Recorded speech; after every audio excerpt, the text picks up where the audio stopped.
2 years ago, the Olbolossat forest was struggling. Years of pressure left parts of this landscape degraded, affecting both the ecosystem and the communities that depend on it.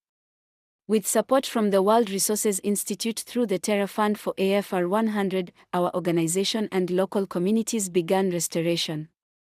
This has not been about quick wins, but about patiently rebuilding a living system, bringing back native trees, stabilizing the land, and allowing nature the space to recover.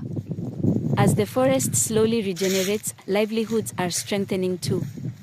Community members earn income and learn SLM practices that protect the forest rather than exhaust it. 2 years in, the change is visible. A once degraded landscape is finding its way back to life, supporting both nature and more resilient futures for the people who call this place home.